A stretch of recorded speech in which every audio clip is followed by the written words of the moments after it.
This episode of the Media Leader podcast was edited by our production partner, Trisonic. And if you're looking for podcast production support, we highly recommend them. Find them at trisonic.co.uk. Right, if I stand up and say this, am I going to be in breach of my contract, and does that mean that I'm going to never work again in this industry? I think people actually have quite a lot of empathy for that position. Welcome to the Media Leader podcast. I'm Jack Benjamin. One of the biggest stories we covered last month was the release of a memo by an anonymous group of senior leaders from creative, media, and adtech agencies. The memo warned that this industry is failing its moral and civic duties to society. It says that without an interruption to the status quo, advertising will, quote, be a critical enabler to tech platforms that stoke hatred and division, facilitate hate groups to monetize their content at a time of increasing division in this country and many others, support the social license of the fossil fuel industry and provide broader greenwashing and social washing services to industries that are under public scrutiny, and roll over in the face of anti-DEI rhetoric and desert those individuals, teams, and communities that our industry has made commitments to, end quote. It also argued that British business interests are losing independence to U.S. political interests, that working groups have failed to drive internal change, and that the presence of big tech companies at industry-wide events and initiatives has stymied attempts at progress. The memo has caused a stir. Its authors were criticized for remaining anonymous, but they nevertheless succeeded in sparking conversation and renewed interest in key ethical issues that have arguably been suppressed since Trump's re-election as U.S. president in late 2024. Ned Younger is the director of Inside Track, the nonprofit that was responsible for convening these anonymous individuals and facilitating their production of the memo. He sat down with me earlier this month to discuss his takeaways from the group and whether he thinks they will drive real change in the advertising industry. Ned Younger, welcome to the show. Thanks so much. Nice to be here. So before the release of this memo, I don't think anyone in the advertising industry had necessarily heard of Inside Track, or certainly I hadn't. Can you start by just telling us a little bit more about what the nonprofit is, what you do, what the goals are? Yeah, sure. And it's still pretty new, man. Like, I don't know if many people anywhere know about it. In fact, at the moment, we're doing some hiring, and I feel quite bad for the people who are coming through this recruitment process because they, very little on the internet about it. It's very hard to prepare for any kind of interview or cover letter or whatever. Anyway, so we're a UK-based organization. We work with senior insiders in powerful industries. And the core idea of the work is to build anonymous insider movements. And that's typically groups of people with lots of experience, often at senior levels in an industry, who are really invested in that industry succeeding. So we're not looking at, by definition, they're insiders. They're frustrated, they're conflicted by what they're seeing day to day, but they do feel invested in the thing working, and often see the potential for the industry to have a really positive impact on the world as opposed to just not a negative one. Feel very blocked from acting on or speaking out about the things that they care about, the sort of increasing distance potentially between what they think the industry could be doing and what it is doing. So yes, there are several of us in the team, and we've been involved in work like this over about 10 years or so. But this, we've only relatively recently been doing it as Inside Track, and the first piece as Inside Track was middle of last year, so 2025. And was in the food industry. But I think the distinction that is useful to make is we're not really talking about individual whistleblowing. So I think when people hear whistleblowing, they have a very particular image in mind, which is an individual person or an individual organization where there is clear and specific wrongdoing. We're much more looking at patterns. So bringing together groups of people from within an industry who can sort of speak collectively to the patterns, the incentives, the trajectories, like things that are happening. Structural changes that they would like to see, or they feel that are barriers to change, let's say, structures that are barriers to exactly change. that. So, and it's actually on content. So what are the issues? And then, again, I can speak to the food thing if that's helpful, but also on what the potential change mechanisms are often. So in food, it was by talking directly to investors rather than talking to the C-suite of their own organizations, as it were.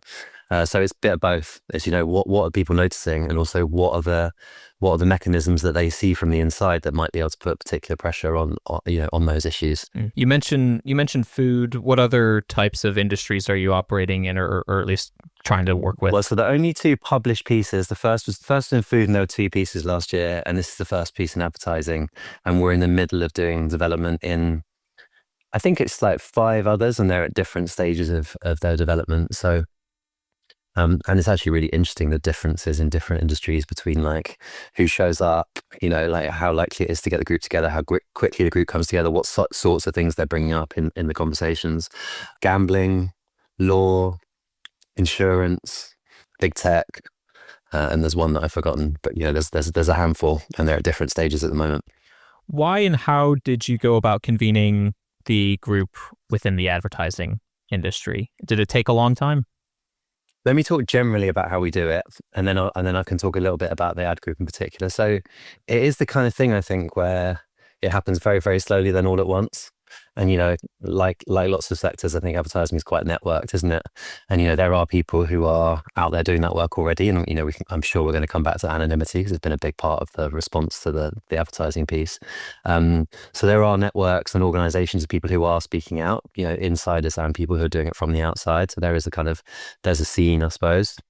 I think what's tended to happen for us is that we found two or three insiders who are not only really keen to do something, but also happy to do a bit of the kind of convening on the inside as well.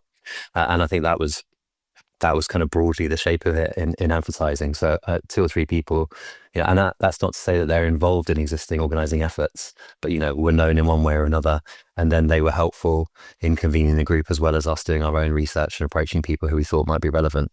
Gotcha. In your own words, how would you describe the sort of key takeaways from the group? Obviously, they released this memo. I don't know if you personally sat in on any or all of the conversations that the group may have had as it convened over the course of, it sounded like, many months. How would you sort of summarize how they're feeling? Well, so I think the kind of wrapper for it is this vacuum of responsible leadership at a really key moment for the industry. And, I should say, I'm not an ad guy. I'm not an expert in the industry at all. Quite the opposite. I'm a consumer only, really. But clearly it's a moment for the industry. The industry's facing major pressures, job losses, AI, et cetera, et cetera, et cetera. And in that context, the memo is about the kind of consequences of inaction during that moment of transition, and the sort of continued, and the harm that this, at least this particular group of insiders, sort of identifies and says that the industry is a key player in. So they articulate 4. So supporting tech platforms that stoke hatred and division, the monetization of hate groups, those two are obviously very connected, the kind of greenwashing and social washing services, particularly fossil fuel industry, which I know is something that people talk about a lot. And then finally, and I guess this is more potentially a little bit more recent, but the rolling over in the face of anti-EDI, DEI kind of rhetoric. And I think the thing that I took from it, and it's useful and interesting for us because we're seeing it across multiple sectors, so seeing where the similarities and where the differences are. In neither of the places that we've published as inside track, so food or advertising, in neither of those places has it been about a lack of awareness. So it's the really clear message from it is that people inside industry know that these are issues, know that these dynamics exist, discuss them repeatedly in formal, semi-formal, informal kind of forums. And the problem, exactly the same as it was in food, is that the response to those issues is not in proportion to the scale of the threat, the harm, the issue as a whole. So a big part of the memo, I would say, is about why that keeps happening. So that kind of pattern of delay, a preference for, understandably in some ways, but reputational risk, reputation management, incremental action. So these issues are given quite a lot of airtime, but the conversation rarely has any teeth. And actually, I think it's one of the criticisms of the memo that I've seen quite a bit on particularly LinkedIn over the last few days, is that it doesn't go to solution. It doesn't say this is the response that is needed. And I think that is, well, to some extent, that's probably a completely fair criticism. I think this is very much a scene setter for this group. So this group exists. Firstly, like you said at the beginning, no one had ever heard of it. So this is a group that is active and working. And then this is our analysis, our diagnosis of what's going on in this system or these systems at the moment.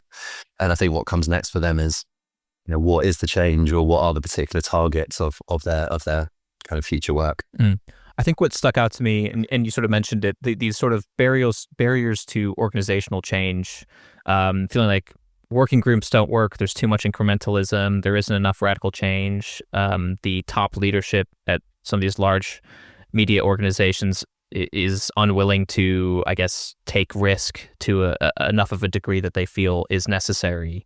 And it's interesting that you sort of say that's consistent across other industries as well, that's not necessarily unique to media and advertising. But without a sort of call to action beyond me to discuss further, it does sort of feel, as some critics have pointed out, like, okay, great. What do you want? What should we be doing about it? Where's the pressure? You mentioned in the food industry that they've actually gone to investors, and that there are ways that they are taking action. I don't want to. Obviously, you shouldn't be recommending what this group does necessarily as the convener, but where do you sort of see it going? Yeah, well, let me talk to what the food guys did a little bit, and maybe that kind of gives a sense of what the future direction might be. So it was actually their first piece of the food investors. It was quite specifically about sustainability reporting, and how sustainability reporting wasn't being used to properly inform investors about the level of risk that was facing these food companies, and wide range of food companies, so it was different in each one. But there was a clear sort of this is a part of the issue, like a strategic part of the issue, and the people who can put real pressure on this are the investor groups. So this is written to investors, and we went and presented it to various investor forums. And the kind of it wasn't really a call to action, but it was, here's a list of the questions you should be asking our organizations in the forums that you're already in. So there are real parallels. I would say that the advertising one is slightly less targeted, but there's still the kind of like the fundamental thing that they're both saying is there needs to be a different type of conversation here. One that is not kind of doesn't immediately fall into binaries, like we're never going to agree on this kind of thing, but more into what are the spaces in which people can have a meaningful conversation about these issues in a way that produces action. I found that really interesting as well, because there are lots of spaces. I mean, this is like the most talkative industry, as you'd expect. You have a bunch of, former liberal arts majors all working together, right? So there's lots of spaces. We run our own events with the media leader as well. There's plenty of events. We just had LEAD earlier in February, which is a big industry-wide conference. And yet the sense that they expressed was that the current spaces for conversation are not sufficient. And it sounded like the fault for that tended to be that big tech platforms, that sort of the subjects of a lot of the criticism that these senior agency leaders expressed are there and are maybe stymieing conversation. I think that's definitely part of what they're saying, and I think it is targeted. I mean, that's a structural issue, right? Like, it's targeted at the structure of the business model of the agencies and so on. I would say it also felt to me like it's targeted at some of the, like maybe taking LEAD as an example, some of those bigger, more powerful forums, like how they're set up, what conversations they enable or don't enable. Because obviously, I don't know the industry in the way that you do, but yeah, clearly there are a lot of really connected, purposeful, in their way, very progressive people. But I think that the target of the memo, at least, feels like it's the more mainstream spaces, and LEAD. You tell me, but LEAD sounds like it might be a really good example of that. So it's run by the Advertising Association, so it's right, exactly. It's kind of the whole shebang once a year. Yeah. And some big dogs on the agenda. I saw the agenda as part of something else I was doing earlier in the week. Yes. And the question is, it's not that these things aren't on the agenda, like they are. It's how they're handled when they're on the agenda, and what comes out of the conversations where they are on the agenda in these mainstream spaces. So, who's given space to speak on the topics, and the lead agenda, I think, is quite interesting on that, in as much as I've seen it. the big tech platforms are clearly there and, important to the conversation. What kinds of questions are they being asked and who they're being asked them by? And then I suppose the most important one is whether the systems and structures that sit underneath those issues are ever really examined. So in the context of a conversation at somewhere like Lead, are people asked the questions and are people put into the spaces where they have to have a meaningful reflection on their role in this industry, the conflicts that they might be subject to because of the systems that are at play and how they might respond to those or mitigate them. And I think that's probably a really hard question for them to answer, but that doesn't mean that they shouldn't be answering it in a sort of public way, I don't think. Mm. So you mentioned the anonymity of the group earlier. You're right on the nose. But in response to our coverage, that seemed to be a bit of a hot button issue. Lots of criticism of the fact that these people were remaining anonymous. Can you tell us anything about the makeup of the group more generally?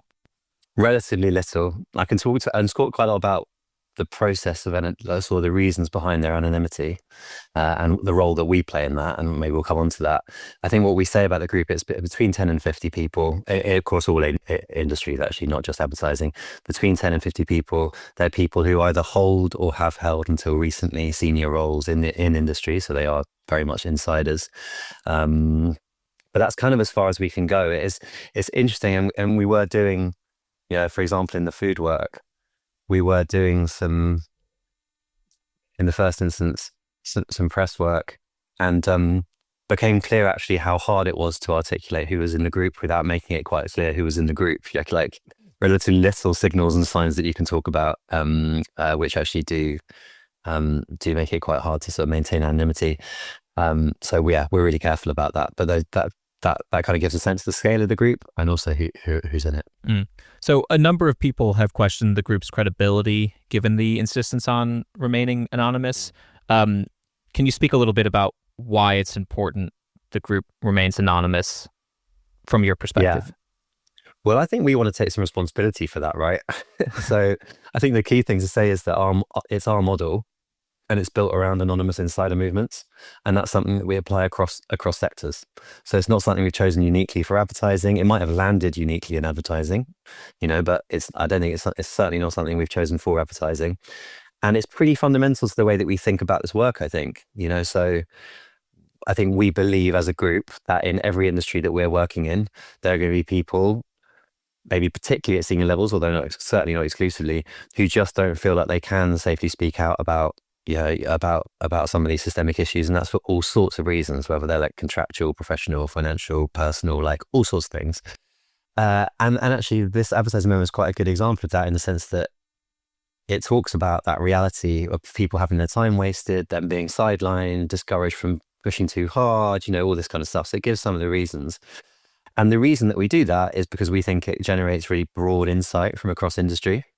That's in terms of like the patterns of behavior that we talked about earlier, but also, again, as we spoke about just before, like the pressure points to change that behavior. So I think there's a good rationale behind behind why we're doing it. I think it can also create the anonymity can create an interesting hook. So something can land with some impact, but also in terms of what it affords other people working in the space, it can become a conversation point. It can become something that other people can hang work off. That's not limited to it being anonymous, obviously. So yeah, it's a tactical choice of ours. We explicitly ask people who are in this group not to publicly associate themselves with the work because of who it might lead. It might lead people to someone else who's involved in the group who can't, for whatever reason, be publicly identified. It's definitely not a value judgment. So I think it should be seen as one tactic among many, as opposed to saying like, this is how you organize around these issues. And also, it's not an either or, right? So some of the insiders involved in this work are definitely going to be speaking out publicly. Some of them aren't. Some of them are going to be organizing internally. Some of them aren't. There'll be people with any combination of those different sort of approaches to this. So some members might separately speak out publicly, but they still would not. You wouldn't know that they were part of this group. Yeah, because we've asked for a blanket anonymity. Please don't associate yourself with it. Gotcha. And I think that I guess my personal sort of theory of change in this work is that it takes all types of approaches. So it takes the individual whistleblower, it takes the people who are willing to put their names on difficult things, and it also takes, or at least our contribution to that is finding groups that are willing to come together with some personal risk, that's not risk free, and have a sector-wide conversation that can surface things that can be sort of shared and acted upon. And I think my sense is that, and again, I will reflect that it was clearly less of an issue in food than it was in advertising, and you'll probably have a kind of diagnosis of why that is. Well, I think part of the issue is there are other working groups at the moment that have tried to make some progress on these issues. The number one that I'm aware of being Advertising Who Cares, which was convened last year. There are many public members of the group. There's also many anonymous members as well that are sort of working behind the scenes. So perhaps that's part of it. I think it's also probably a very talkative, opinionated industry, perhaps relative to other industries. So, it's a little bit of you're picking a poisonous industry to some degree. No, well, it's interesting because I was reflecting on this in advance of our conversation. Because I'm not an industry insider in any of the industries we work in. My background is in civil society, and in preparing for the food work, I remember feeling like, wow, I really need to be on top of like some food policy to understand this. I really feel like I need to understand a bit more. And I honestly, from a completely standing start, felt like I had to get up to speed on some aspects of the kind of food system and how it worked. In advertising, in advance of these conversations, it's felt like it's been much more around the narrative of the organizing. Like the why this, the tactics of the messaging, which makes complete sense when you think about it.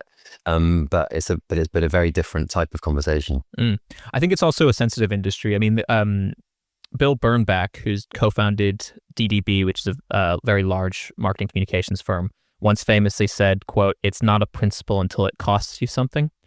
And so I think there's a sense, if this group isn't willing to put their livelihoods on the line to speak sort of candidly and openly about the problems that they're witnessing in private spaces within the industry, then how much do they really care about the issues that they're raising?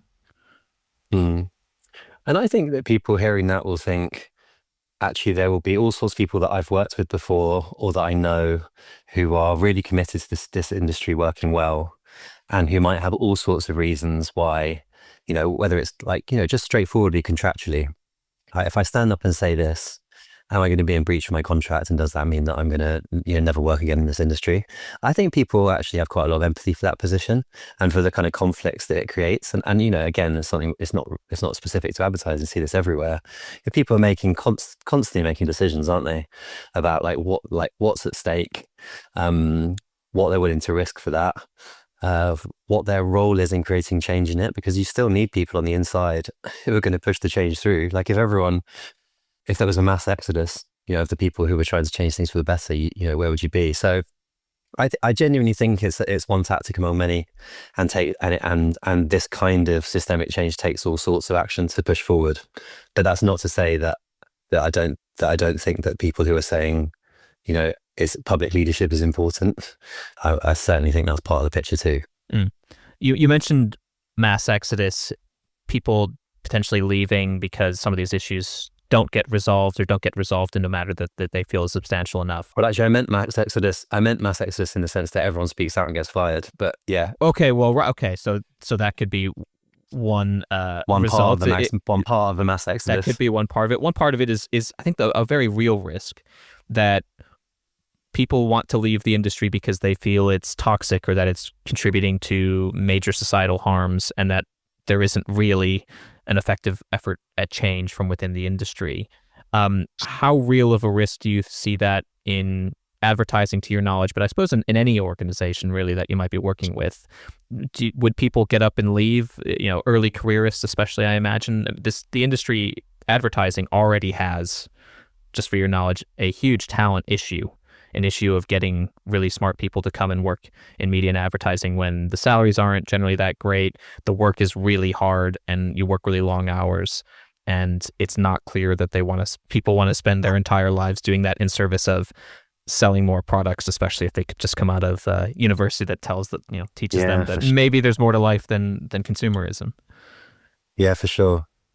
And it's a complex picture, isn't it? I mean, we've tended to work more at the more senior end of the spectrum, but one of the messages that there's clear from the advertising work is the extent to which AI is completely, the sense of upheaval in terms of staffing models and who's doing what and how they're getting paid to do that. It feels pretty comprehensive in the conversations that I've been in. I think the junior senior thing is an interesting thing, and it's spoken to in the memo as well. In some ways, it's not that one group has more or less at stake; they just have different things at stake. And I think the memo is quite clear that it's often junior and mid-level people who are the people who are most effective at driving through change in these organizations. My sense actually is that the people that we work with tend to be really committed to the industry. And part of the reason they're doing this is because they do see a future for themselves in the industry, but I feel very conflicted about that. And I'm sorry, I'll broaden that out. I'm not talking about advertising specifically now. I'm talking about people who, well, let me take food for example. People who feel really committed to the idea of a functioning, sustainable food industry, and know that the country's going to rely and depend on that, regardless of the future. So they want to continue to play a role in that. So there's a real sense of commitment, and that's not to say they can't be pushed too far, and that people don't end up finding it untenable sometimes. But I would say that what defines the people that we're working with tends to be a commitment to being in that industry, and changing it from the inside. And maybe otherwise, some of those other tactics that we were just talking about become increasingly appealing as your sort of your both emotional and professional ties to the industry slightly weaken, or they're forced to weaken, by something that's happening in the company or whatever it might be. Right. Layoffs due to quote unquote AI efficiencies, and then suddenly you have, as is true of this group, there are people that are former executives or senior leaders, and I mean they may have exited for any reason, but the more people that exit, the more opportunities for those people to speak out. Yeah. And I saw a really interesting post on LinkedIn as part of the kind of reaction to this. I've forgotten her name, but you may know her. Probably do know her. Which was called Caroline, and she was talking about her discomfort about the anonymity piece, and also really sort of her discomfort about whether to post about it publicly in the context of job searching, looking for the new thing. To what extent do I want to be open about this? To what extent do I want to be posting about the things I care about, recognizing that it's a really difficult time to be looking for a role, maybe particularly at a senior level, I don't know, but it's a really difficult time to be doing that. In that context, what do I share? What role do I play in these conversations? And actually that, if people are thinking about the anonymity piece, I think that post is quite an articulate example of the sort of internal struggle you might be having if you knew you wanted to speak out, but you also knew what was at stake for you. There's a self-censorship piece to speaking out if you're doing it with your name attached, especially if you are looking for a job or trying to get promoted, or you care about your mortgage, right? All these types of things. Yeah, exactly. All those things. So what's next then?